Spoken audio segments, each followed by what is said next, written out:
We are reminded that South Africa needs to invest in a strong network of economic infrastructure designed to support the country's medium and long-term social objectives.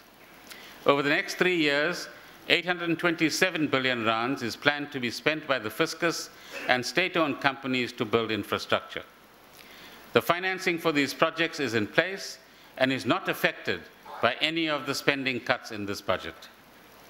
The fiscus has allocated just under 430 million rands over the next 3 years for schools, hospitals, clinics, dams, water and electricity distribution networks, electrification of over 1 million new homes, sanitation schemes, building more courtrooms and prisons, and improved bus, commuter, rail, and road links. Most of the spending falls under the provinces and municipalities.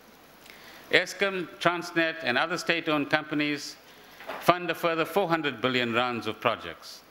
This will be financed both through their own resources and additional borrowing over the next 3 years, supported in some instances, and in most instances, by Treasury guarantees.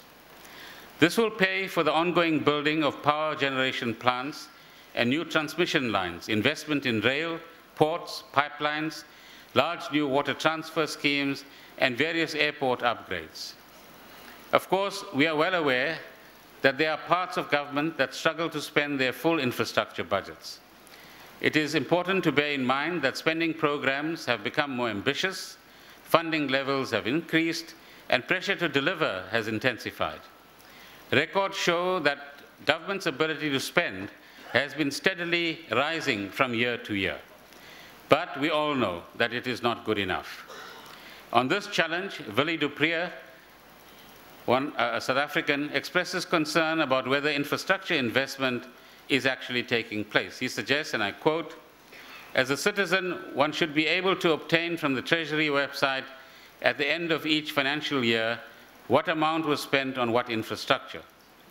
End of quote. Mr. du Preez, you can already obtain that information from the Treasury website, not just every year, but every month.